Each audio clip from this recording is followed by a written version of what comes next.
नमस्कार दोस्तों, मेरा नाम है आशुतोष और आप देख रहे हैं डायनामिक इम्पल्शन। आज के इस वीडियो में हम बात करेंगे 8 अक्टूबर 2021 के करंट अफेयर्स की। और ज्ञान को कभी भी छोड़ना नहीं चाहिए, इसलिए वीडियो को अंत तक अवश्य देखिएगा।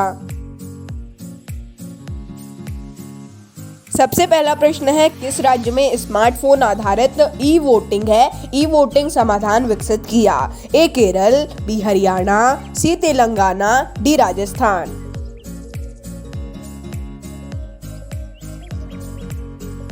And the right answer is Telangana. तो तेलंगाना भारत का पहला राज्य बना है जिसने स्मार्टफोन आधारित ई वोटिंग समाधान को विकसित किया है। इसे आर्टिफिशियल इंटेलिजेंस की सहायता से बनाया गया है। हो सकता है कि तेलंगाना में जल्द ही हमें ई वोटिंग देखने मिले। अगला प्रश्न है, 2023 में अफ्रीकी पैरालंपिक खेलों की मेजबानी कौन करेगा? A Israel, B Bharat, C उत्तर Korea, D Ghana. And the right answer is Ghana. तो 2023 में होने वाले अफ्रीकी पैरालंपिक खेलों में मेजबानी पहली बार घाना करेगा और इसमें लगभग 50 अफ्रीकी देश हिस्सा लेते हैं। अफ्रीकी पैरालंपिक यानी कि जो अफ्रीकी देश है वो ही इसमें हिस्सा लेते हैं। भारत अफ्रीकी देश नहीं है, वो हिस्सा इसमें नहीं ले सकता है। अगला प्रश्न है, ऑनलाइन साइबर सुरक्षा जागरूकता अभियान किसने शुरू किया? ए गृह मंत्रालय, B Interpol, C CBI, D NCB. And the right answer is Interpol. तो इंटरपोल ने साइबर अपराधों को कम करने के लिए ऑनलाइन साइबर सुरक्षा जागरूकता अभियान की शुरुआत की है। इसे 3 सप्ताह तक सोशल मीडिया के माध्यम से चलाया जाएगा। ट्विटर जैसे कि है तो वहां पर भी बोला जाएगा कि ऐसा ऐसा बहुत सी जागरूकता फैलाई जाएगी साइबर सिक्योरिटी के बारे में।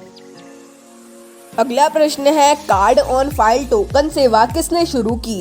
ए Visa, B RuPay, C Airtel payments bank, D Microsoft.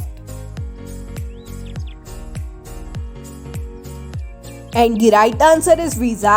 तो भारत में सबसे पहले कार्ड ऑन फाइल टोकन सेवा वीजा के द्वारा शुरू की गई है। यदि ये भी पूछा जाता है कि हाल ही में कार्ड ऑन फाइल टोकन सेवा किसने शुरू की, तो जो भी एग्जाम यदि अभी ही एग्जाम तो वीजा ही इसका आंसर होगा। और भारतीय रिजर्व बैंक के नए जो दिशा निर्देश आए हैं उसके तहत ऐसा अधिकतर लोगों को करने को बोला ही गया है। अगला प्रश्न है, महाबाहु ब्रह्मपुत्र नदी का धरोहर केंद्र कहाँ शुरू किया गया?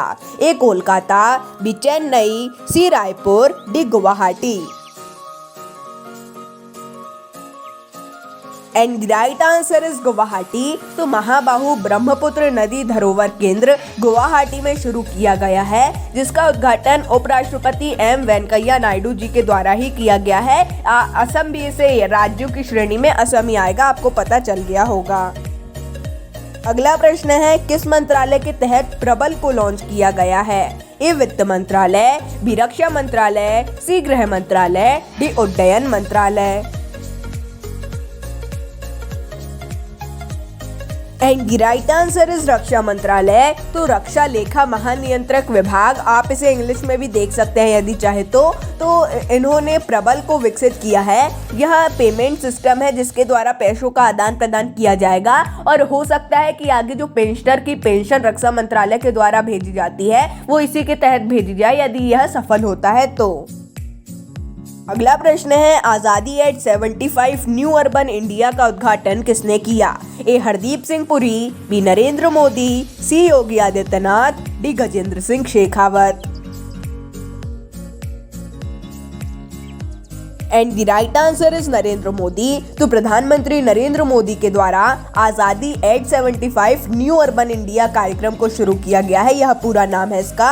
और अभी शुरुआत में लखनऊ के 75 जिलों, लखनऊ को मिलाकर उत्तर प्रदेश के जो 75 जिले हैं वहां पर शुरू किया जाएगा। और अब जो सरकार है पहले ग्रामीण इलाकों का देखती थी, लेकिन अब वहां का अच्छा विकास होने के बाद वो शहरी इलाकों पर भी ध्यान दे रही है, जो कि एक अच्छा फैसला साबित हो सकता है। अगला प्रश्न है, 2022 में कॉमनवेल्थ गेम्स में कौन से देश ने इस्तीफा दे दिया? A North Korea, B Afghanistan, C Bharat, D Japan. The right answer is Bharat. तो 2022 में होने वाले कॉमनवेल्थ गेम्स से भारतीय हॉकी टीम ने इस्तीफा दे दिया है और जो कोरोना वायरस है उसको बढ़ते हुए इन्होंने ऐसा फैसला लिया है। और ये जो जहां होने वाले हैं वहां के भी कुछ ऐसे ही प्रकार के नियम हैं। अब मैं सीधी सही जानकारी मैं नहीं देख पाया हूँ, आप चाहे तो एक आर्टिकल अच्छा सा पढ़ सकते हैं जिसमें सारी जानकारी दी गई हो। अगला प्रश्न है 8 अक्टूबर को कौन सा दिवस मनाया जाता है? ए थल सेना दिवस, बी वायु सेना दिवस, सी नौसेना दिवस, डी रक्षा दिवस।